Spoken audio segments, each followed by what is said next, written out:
Hey everyone, I couldn't quite get this video out yesterday, but this is going to be the Bills Chiefs preview that's happening at 4:25 today. I'm also going to talk a little bit about that weird game again last week. Chiefs lose, a kind of controversial ending, but a game that the Chiefs should have won way before. Should not have relied on that ending.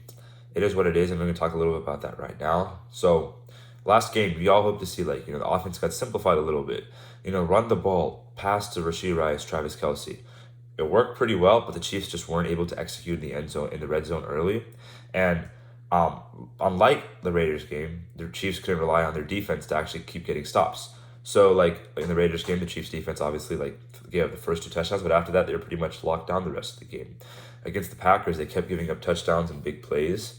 But at the same time, the offense wasn't doing them any favors. Like the first four possessions, there's only like five real possessions in the first half of the game, and the Chiefs defense undoubtedly got gassed. They're getting run on quite a bit. And the Chiefs offense is going in, they also had a couple long drives, but they would get in the red zone and just not score. So the Chiefs defense had to kind of protect themselves, not protect the lead, but they had to kind of get after the quarterback, try for some negative plays, which kind of allowed them to get gashed by the run, some screen plays, things like that. And so it's just like we've been saying all season, the Chiefs haven't really been playing complementary football, and one of the main reasons is this wide receiver room. And they really, really struggled against the Packers. I mean, Scott on that interception to Keyshawn Nixon, Sky Moore just ran a horrible route. Didn't really start running until he saw the ball about to get picked off, and then try to make the tackle. The Chiefs were driving on that possession. They could have gone down, go up by I don't know, whatever it was, a field goal or something if they score right there, and kind of put the onus on the Packers offense to go down and score on the game winning field goal, or score the game tying field goal or touchdown. But just that route just killed that entire drive, led to a turnover. What was the worst thing about that drive is they're running the ball so well with Isaiah Pacheco on that drive. Isaiah Pacheco, we're gonna get to him in a second, is not gonna be playing today against the Bills. So they're running the ball so well with him. He was getting a lot of yards after contact, refusing to go down. They really should have leaned on him more later in the game. I know the clock isn't really on their side, but at that point, the Chiefs had over 5 minutes or 6 minutes left to go, and easily could have gotten a touchdown there, and still had enough time to maybe get another drive if the Packers do score again. So it's kind of they're kind of forced to pass there, and it led to that interception. But it's not like the defense was scot free in this game either. It's probably the worst performance of the entire season. I mean, if you see that 4th and 1, first of all, there was a hands to the face flag that should have been thrown on that play. Unfortunately, didn't. But the Chiefs shouldn't have to rely on penalties to bail them out of these games. You can talk about that MVS pass interference. Sure, that should have been called, but the Chiefs really shouldn't have been in that situation in the first place. That's why I always any team that complains about penalties, unless it's egregious that, unless it completely drastically changes a game where both teams were playing really well, and both teams took full advantage, which never happens in any game because both teams aren't perfect. You shouldn't have to need a flag to win the game. You shouldn't have to need a flag to win the game. So that's what I'll say for any team. That's what I'll say for the Chiefs. But anyways, that 4th and 1, that just deep fluttering ball, the Chiefs deep defensive backs just kind of let it just fall right into Romeo Dobbs' hands. I mean, it was a triple coverage. Any of them could have gone up, batted the ball away, played through the hands, knocked it out. Could have done a million things on that play, but they chose not to do anything. And kind of just let the ball fall right into his lap and convert that 4th and 1. Fortunately, the Chiefs defense just doesn't have that great ball skills. They're much better just in coverage. But that kind of play you just can't give up, and kind of forced the offense to go into that pass heavy mode. Like I said, this complementary football thing is just not working. And the Chiefs wide receiver room is just not working. There's not a fix. We talked about this many times this season. It's not a quick fix this season. You just kind of have to hope and pray they just get a little bit better, so you can kind of rely on them a little bit more. But the way it's shaping up right now, it could look like either divisional round, AFC Championship exit. Against the Bengals 2 years ago, there were some deep problems with the Chiefs during the season, and they kind of solved them heading into the playoffs. And they were up big against the Bengals, 21-3. And it kind of all came crashing down, all the mistakes throughout the season just all came back at the end. So there's still some hope. I'm not talking about the second half of that Bengals game, but the playoffs, the Chiefs were great that year. So if you could have something like that again this year, that was probably the best case scenario. But there's still going to be some deep flaws with this team that can be exposed, like like that Bengals team did 2 years ago. So,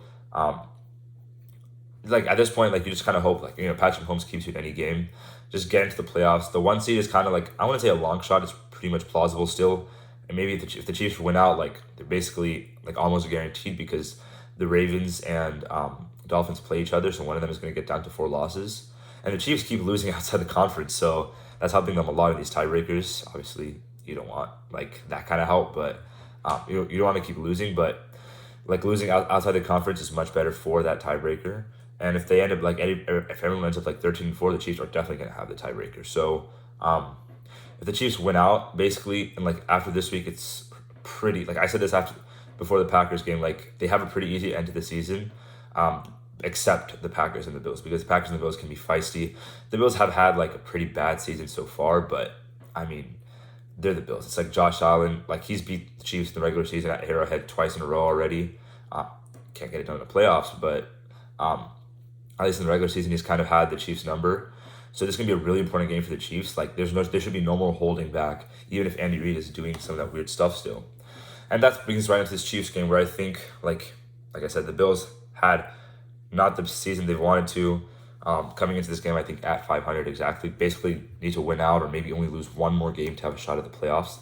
Steelers kind of helped them out though, so maybe and the Chiefs are fighting for the warmer 1 seed right now. So both of these teams have a lot to play for in this game.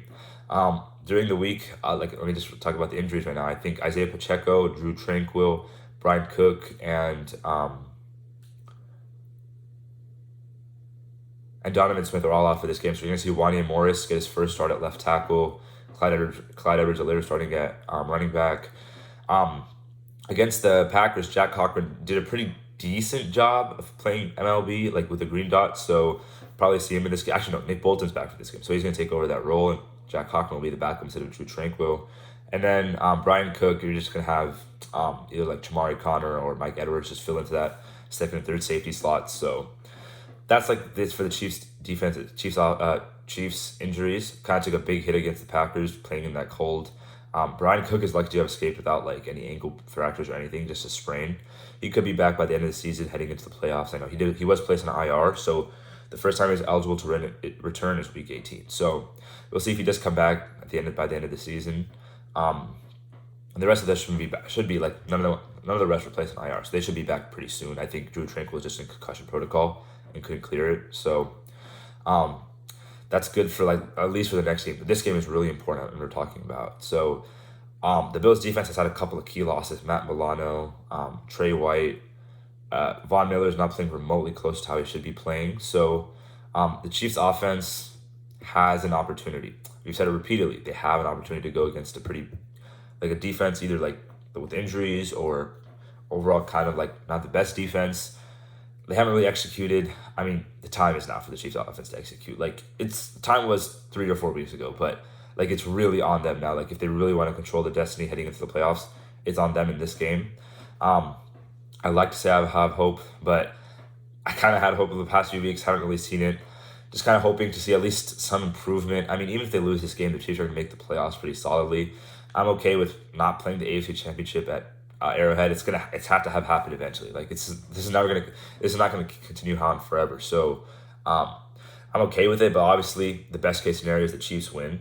The Chiefs defense against the Bills offense. Bills offense has its struggles this year, especially with Josh Allen and his turnovers, bad play calling, wide receivers not playing well, drops, all that kind of stuff. They obviously have Stephon Diggs, but like recently Dalton Kincaid emerged as a good weapon for them. James Cook is decent in the passing game, pretty good running back. So they have the weapons, just kind of like after they switched to Joe Brady for their offensive coordinator. The offense has looked a little bit better. So we'll see if that continues into this game. Chiefs defense were playing really well the entire season up until that Packers game. Now they have some key losses. 2 starters are injured. Well, Nick Bolton coming back though. So obviously you don't want to see Nick Bolton in coverage against either of the Bills tight ends.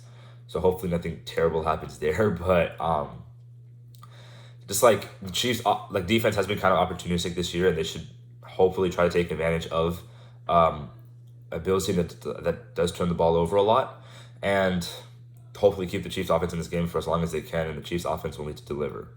Unfortunately, I don't think the Chiefs are going to win this game after the first time I picked against the Chiefs this whole season, but I'm kind of losing like some faith. Hopefully, like, I get it back in this game though. So hedging my bets, I do think the Chiefs will barely lose this game, and then probably hopefully go on a winning streak entering the playoffs. But the best case scenario is they start that hot streak right now. Thank you guys, and hopefully see a Chiefs win today. But like I said, I don't think so. I don't think it'll happen.